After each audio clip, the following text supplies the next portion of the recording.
So students, training and organisational development के आज के ई लेक्चर के सेशन में जो अपन टॉपिक डिस्कस कर रहे हैं वो ट्रांसफ़र ऑफ ट्रेनिंग। ये जो टॉपिक है आपका यूनिट नंबर फर्स्ट का लास्ट टॉपिक है, दैट इज़ लेक्चर नंबर 11। तो आइए अपन शुरू करते हैं अपना टॉपिक ट्रांसफ़र ऑफ ट्रेनिंग। तो ट्रांसफ़र ऑफ ट्रेनिंग का मतलब होता है to the effect that knowledge और ability acquired in one area have an problem solving और knowledge acquisition in other area.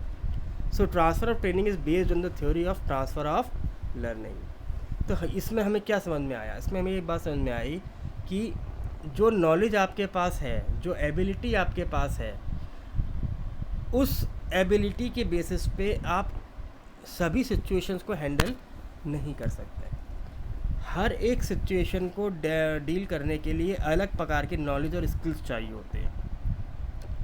तो वो स्किल्स और वो नॉलेज कब आएगी? जब आपको लर्निंग करेंगे आप हर एक सिचुएशन की, हर एक फील्ड की। तो ट्रांसफ़र ऑफ ट्रेनिंग इसी कंसेप्ट पे चलता है कि आप एक जॉब, एक रेस्पॉन्सिबिलिटी, एक टास्क को कंप्लीट करने के लिए आप कैपेबल हैं, आप कॉम्पिटेंट हैं, पर आपकी ये कॉम्पिटेंसी हर एक टास्क, हर एक रोल और हर एक रेस्पॉन्सिबिलिटी को फुलफ़िल कर सके, ये ज़रूरी नहीं है। तो एम्प्लॉयज़ को टाइमली बेसिस पे इस ट्रेनिंग को नया नॉलेज एनहेंसमेंट को करते रहना चाहिए। ये हमारा इसमें कंटेंट है। तो होल्डिंग 1991 में उन्होंने क्या कहा कि ट्रांसफ़र ऑफ ट्रेनिंग जो होती है तभी होती है whenever the effect of prior learning influence the performance of later activity. जब आपने पहली कोई चीज़ सीखी और आपने उसको आगे समय पे इम्प्लीमेंट किया और आपको लगा कि यस, ये लर्न करने के बाद मैंने किसी टास्क को बहुत अच्छी तरह से परफॉर्म किया है, तभी आप इस ट्रांसफ़र ऑफ ट्रेनिंग की थ्योरी को एक्यूरेट मान पाएंगे। तो आपने एक कोई चीज़ सीखी, आपने अपने एक्सपीरियंस से, अपने नॉलेज से अपनी नॉलेज या स्किल्स को बढ़ाया और उस डेवलप चीज नॉलेज की बेसिस पे आपने किसी टास्क को परफॉर्म किया और आपको लगता है कि ये रिज़ल्ट बहुत अच्छा आया, तो ये आप कह सकते हैं कि transfer of training is accurate. Training, ये बात उन्होंने कब कही थी? इनका एक बुक थी training for performance Morrison, edition page number यानी page number 93। The degree to which trainees successfully apply in their jobs the skills gained in the training situation। यदि कोई एम्प्लॉय ट्रेनिंग कंटेंट के अंदर, ट्रेनिंग प्रोग्राम के अंदर कुछ चीज़ learn कर रहा है और यदि उसको सक्सेसफुली ट्रांसफ़र कर रहा है अपने वर्क के अंदर, तभी आप कह सकते हैं कि आपका ट्रेनिंग प्रोग्राम सक्सेसफुल हो पाया। तो बात समझ में आई आप लोगों के? ट्रांसफ़र ऑफ ट्रेनिंग का मतलब क्या हो गया कि जब हम किसी ट्रेनिंग के अंदर, प्रोग्राम्स में अंदर ट्रेनिंग करते हैं, कुछ चीज़ें लर्न करते हैं और जो चीज़ें हमने लर्न करी यदि हम उसको अपने बिहेवियर के अंदर, अपने टास्क कंप्लीशन के अंदर, अपने वर्क के अंदर शो करते हैं, तभी हमारा ये ट्रेनिंग जो होती है वो सक्सेसफुल मानी जाती है। तो transfer of training hold somewhat different meanings in different discipline of psychology. Holding की जो डेफिनेशन थी वो रिफ्लेक्ट कर रही थी एक कॉग्निटिव साइकोलॉजिकल पर्सपेक्टिव से। A cognitive psychologist might be interested in how the semantic similarity of word pair in one list affect time to learn on a second list. तो उन्होंने क्या कहा, मान लीजिए आपने एक जैसे सुनने वाले शब्दों को, लिखने वाले शब्दों को समझ लिया,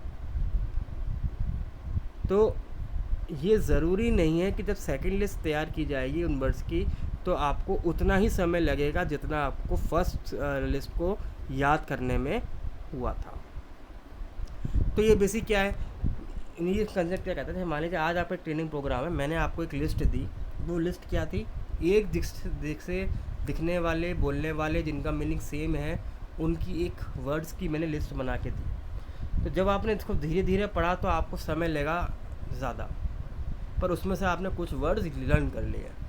अब जब मैंने सेकंड लिस्ट बना के आपको दी तो आपको पहले वाली लिस्ट से कंपैरिजन में कम समय लगेगा उस चीज़ को लर्न करने में। क्यों? क्योंकि पहली बार में आपने काफ़ी कुछ पढ़ लिया। तो यहाँ आपने क्या किया? आपने कुछ चीज़ लर्न करी है। बेल्डविन और फोर्ड की डेफिनेशन के अनुसार जो आपका IO यानी इंडस्ट्रियल ऑर्गेनाइजेशन जो होती है साइकोलॉजी, ये इंटरेस्ट किस बात पे दिखाती है कि कैसे आपका जो ट्रेनीज़ हैं, जो आपके एम्प्लॉयज़ जो ट्रेनिंग अटेंड करेंगे, वो मोटिवेट होते हैं और मोटिवेट होने के साथ वो अपने जॉब परफॉर्मेंस को भी अच्छी तरह परफॉर्म करते हैं। मोटिवेशन का मतलब ये है कि कैसे एंथुसियास्टिकली, इंटरेस्टली, मोटिवेटेड तरीके से वो प्रोग्राम्स को अटेंड करते हैं और उस प्रोग्राम के अंदर बताए हुए हर कंटेंट को वो लर्न करते हैं। यदि वो मोटिवेटेड होंगे तभी वो लर्न करेंगे, और अगर उन्होंने लर्न किया होगा तभी उनकी वो परफॉर्मेंस में शो होगा। तो there are three types of transfer planning training. पहला आता है positive transfer. This is when prior learning और training facilities acquiring a new skill और reaching the solution to a new problem. ये तभी पॉसिबल होता है कि जब हम कोई न्यू स्किल अपने अंदर डेवलप करना चाहते हैं या हम किसी प्रॉब्लम का सॉल्यूशन तक पहुंचना चाहते हैं। मान लीजिए एक बहुत सिचुएशन आ गई है सडनली, जैसे हमारे यहाँ कभी जीएसटी इम्प्लीमेंट होता है, कभी न्यू टेक्नोलॉजी हो जाती है, तो ऑर्गेनाइजेशन में बहुत बड़ी प्रॉब्लम आ जाती है। तो हम जब तक वहाँ चीज़ों को सीखेंगे नहीं, तब तक हमारे अंदर ट्रेनिंग ऑफ ट्रांसफ़र नहीं आएगा। दूसरा आता है नेगेटिव। ये कब होती है? जब हम अपनी स्किल्स को छुपाने की कोशिश करते हैं और कोशिश ये करते हैं कि हम किसी प्रॉब्लम तक पहुंच जाएं। मतलब हमें पता है कि हमारे पास ये स्किल है, पर हम पॉजिटिव वे में उसको शो नहीं कर रहे हैं कि हमें स्किल है मेरे पास इस प्रॉब्लम को, इस टेक्नोलॉजी को बताने का, पर फिर भी ये क्या कर रहा हूँ, मैं छुपा रहा हूँ इस बात को। इसमें क्या हो रहा है कि वो ट्रेनिंग से, मान लीजिए मैं, और इसके अंदर उसको क्या दिखाई दे रहा है कि वो नेगेटिव लर्निंग सीखेगा। मेरे को स्किल मुझे पता है मेरे पास है, पर फिर भी मैंने शो नहीं करी कि मैं इस काम को कर सकता हूँ। अब ऑर्गेनाइजेशन ने कहा कि ठीक है, आप एक काम करिए, आप ट्रेनिंग प्रोग्राम अटेंड करके आइए, पर मुझे तो मालूम था मुझे ये प्रोग्राम आता है, तो मैं वहाँ जाके क्या करूँगा, ढंग से उस चीज़ को सीखूँगा नहीं। तीसरा आता है आपका zero transfer. In this situation past experience और training neither enhance nor hinders acquiring a new skills और reaching the solution of a new problem. तो जो मेरा पास्ट एक्सपीरियंस है ऑफ ट्रेनिंग, या फिर मैंने देखा हो कि मैंने अपनी स्किल्स को शो करना ही नहीं चाहा, या मैं सीखना ही नहीं चाह रहा था और प्रॉब्लम्स का सॉल्यूशन मैं फाइंड आउट करना ही नहीं चाहता, तो भी क्या होगा, ट्रांसफ़र ऑफ ट्रेनिंग जो होगी हो सकती है, मतलब उसको हम कर सकते हैं।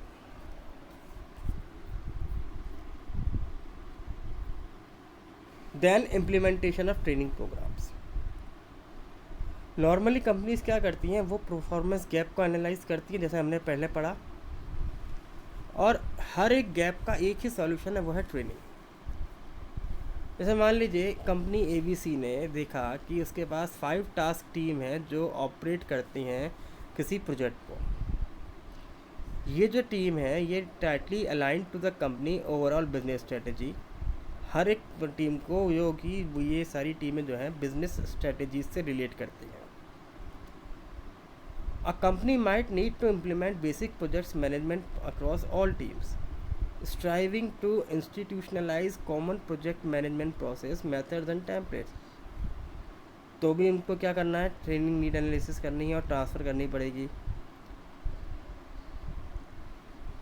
अब मान लीजिए एक कंपनी है, उसके पास ट्रेनिंग सिस्टम है जिसके अंदर उसके वैरायटी ऑफ एलिमेंट है, जैसे आपका प्री ट्रेनिंग, पोस्ट ट्रेनिंग, इसके अलावा an user step of training. तो this hypothetical client was a customer product company, but this methodology could work with in any content, time management, sales, project management for an organisation in any industry. तो ये जो content हम पढ़ रहे हैं वो क्या आ रहा है कि हम अपने ट्रेनिंग प्रोग्राम को कैसे इम्प्लीमेंट करें। तो इम्प्लीमेंट करने की ज़रूरी कि वो क्या बता रहा है, एक मेन पॉइंट है लेमन की, कि हर कंपनी को अपने यहाँ पे परफॉर्मेंस मैनेजमेंट को एनालाइज करना पड़ेगा। यदि वहाँ पे कोई गैप है, उस गैप को करने के बाद उनके लिए ट्रेनिंग को ऑर्गेनाइज करना है, फॉर्मुलेट करना है। तो ये जो भी हमारी ट्रेनिंग है, तो हमने देखा, तो सेकंड जो एग्जाम्पल हमने पढ़ा कि पहले तो हम कर ले प्री ट्रेनिंग, कि ट्रेनिंग प्रोग्राम होने से पहले आपके अंदर क्या स्किल्स थी। फिर ट्रेनिंग प्रोग्राम होने के बाद आप एक सर्वे कर लें, वो है पोस्ट ट्रेनिंग, ताकि आपको मालूम चल जाए कि अब उसमें उन्होंने क्या सीखा। तो a complete training system begins when leadership recognise a problem and a lack of skills for an obstacle to solving it. तो किसी भी ट्रेनिंग प्रोग्राम की हम ये मानते हैं कि एक अच्छे लीडरशिप के थ्रू हम एक ट्रेनिंग प्रोग्राम कंडक्ट करा सकते हैं, पर हमें सबसे पहले ये देखना है कि प्रॉब्लम कहाँ थी और उस प्रॉब्लम का सॉल्व करने के लिए हमें कौन सी चीज़ों की रिक्वायरमेंट है। तो पहला स्टेप आता है आपका create an impact map for the propose course और कैरिकुलम। तो इसके लिए क्या कहते हैं कि आप जब भी ट्रेनिंग नीड एनालिसिस करें तो आप क्या करें, आप वन बाय वन हर एम्प्लॉय की माइंड में इस बात को पोजीशन करने की कोशिश करिए कि हम जो सर्वे कर रहे हैं ये आपके अंदर की स्किल्स को डेवलप करने के लिए कर रहे हैं, आइडेंटिफिकेशन के लिए कर रहे हैं कि आपके अंदर क्या कमी है और क्यों ऑर्गेनाइजेशन जो है अपने गोल्स को अचीव नहीं कर पा रही है। दूसरा, perform the instructional design and course development. Process में क्या कहता है, once the impact map is approved the second step initial to stimulus simultaneous activities. कौन कौन सी हैं? पहली, performing the instructional design and course development and redesign the work process. तो इसके लिए अपन एक चीज़ और पहले देख लेते हैं, इसमें हम एक देख लेते हैं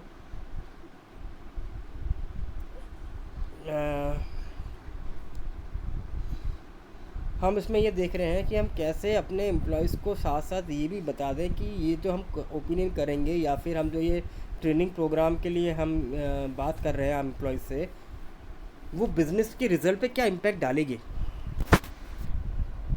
तो हम यहाँ पे इफ़ेक्ट और एम्प्लॉय का बिहेवियर चेंज को भी एनालाइज कर सकते हैं। तभी हम सेकंड पॉइंट पे चले जाते हैं।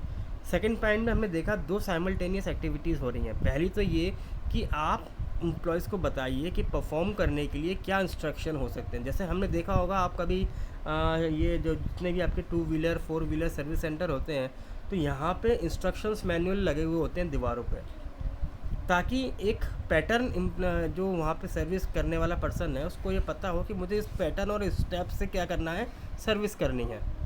और दूसरा, successful learning need to build simultaneously work process and tools. साथ साथ हमें नीड्स को भी आइडेंटिफाई करता हुआ चलना है ताकि हम जब ट्रेनिंग कंटेंट बनाएं तो कोई कंटेंट हमसे मिस ना हो जाए। Then prepare the management team. Third process क्या कहता है कि आप एक मैनेजमेंट टीम को इंश्योर करिए कि मैनेजमेंट टीम को क्रिएट करिए जो कि ये इंश्योर कर ले कि हर एक एम्प्लॉय के पास proper training, proper learning content पहुंचा है। तो हम जो कैरिकुलम बना रहे हैं, हम जो कंटेंट बनाएंगे वो बहुत ध्यान से बनाएंगे। अब इसमें हमें क्या करना है, क्योंकि इस सेशन में आउटकम हमारा क्या आएगा, इस सेशन का जो हमारा आउटकम आएगा वो ये आएगा कि हमें मैनेजमेंट टीम को ओवरव्यू देना है कि उनको क्या पढ़ाना है और क्या हमें इम्प्लीमेंट करना है। इसके रिगार्डिंग हमें उनको बिहेवियर ट्रेन करना पड़ेगा। They should employ what is being taught और क्या उनके हमें रिज़ल्ट एक्सपेक्टेड है, कैसे उनके अंदर लर्निंग को हमें क्या करना है, इम्प्लीमेंट करना है, कैसे हमें प्री कोर्स और आफ्टर पोस्ट कोर्स को इवेल्युएट करना है, और हमें अपने ट्रेनिंग क्लासेस को इस तरीके से चलाना है कि ना तो एम्प्लॉय बोर हो और साथ साथ उसकी न्यू स्किल्स डेवलप हो, नॉलेज इनहेंस हो और उसको ये मालूम चले कि कोई भी टास्क या वर्क कैसे कंप्लीट किया जाता है। फिर आता है fifth point, organisational support, transfer and application. तो इसके अंदर हम क्या देख रहे हैं, हम सबसे पहले देख रहे हैं इसके अंदर ऑर्गेनाइजेशनल सपोर्ट। जो एक्शन और बिहेवियर इन मैनेजमेंट टीम ने लिया, जो भी जिन भी एम्प्लॉय के पास गए, इनको क्या पढ़ाना है, कैसे उनको पढ़ाना है, प्री कोर्स क्या है, पोस्ट कोर्स क्या है, तो इसके रिगार्डिंग उनको क्या करना है, उनको मैनेजमेंट का सपोर्ट चाहिए, ऑर्गेनाइजेशन का सपोर्ट चाहिए। जो वो रिसोर्सेज यूज़ करना चाह रहे हैं वो रिसोर्सेज उनको देने चाहिए। दूसरा, ट्रांसफ़र। ये स्टेप तब होता है जब एम्प्लॉयज़ जो हैं अपने प्लान्स को इम्प्लीमेंट करते हैं, जो कि आपके सक्सेसफुल स्किल्स ट्रांसफ़र के लिए काउंट होते हैं। फिर एप्लीकेशन सपोर्ट। एप्लीकेशन सपोर्ट कहता है कि after the post programme, training programme ख़त्म होने के बाद ट्रेनर्स अपने एम्प्लॉयज़ को क्या कर सकते हैं, कंसल्टेंसी प्रोवाइड करवा सकते हैं। देखिए, हर एक एम्प्लॉय को हर एक दिन के सेशन की बातें याद तो नहीं रह सकती, तो टाइमली इस पर क्या करना है, उनको उन मेंटरिंग करवानी है, उनको कंसल्टेंसी प्रोवाइड करवानी है, यहाँ तक कि एक हेल्पलाइन नंबर भी दे सकते हैं, ताकि अगर उनको कोई प्रॉब्लम लग रही है कोई टास्क पूरा करने में, कोई स्ट्रेटेजी बनाने में, पॉलिसी मेकिंग में, तो वो वहाँ पे उनसे कंसल्टेंसी ले सकते हैं। स्टेप नंबर 6 क्या कहता है? Implement the predictive evaluation. Students और लीडर्स जो होते हैं वो may reach out to the coaches at any time for the support. तो वर्किंग, अगर आपका ये देखना है कि आपके बिजनेस में ओवरऑल आपकी परफॉर्मेंस काउंट हो रही है नहीं हो रही, एम्प्लॉय सीख रहे हैं नहीं सीख रहे, तो आपको क्या करना है, इस पूरे प्रोग्राम को एवेल्युएट करना है। यहाँ पे ट्रेनिंग और डेवलपमेंट प्रोफेशनल्स हैं, जो मैनेजमेंट टीम है, जो आपका जो रिज़ल्ट आप एक्सपेक्ट कर रहे हैं, उन सब चीज़ों को आपको फर्स्ट एवेल्युएट कर लेना है कि क्या ये आफ्टर ट्रेनिंग प्रोग्राम हम अचीव कर पाएंगे या नहीं कर पाएंगे। So while companies opt to implement one of the two or these elements in their training effort, the complete training system is more robust, effective solution. तो यदि मैनेजमेंट पार्ट से, मैनेजमेंट टीम के पार्ट से और employ के part से सब चीज़ें सही होती हैं, तो एक ट्रेनिंग प्रोग्राम जो है वो सक्सेसफुली इम्प्लीमेंट हो जाता है। Thank you.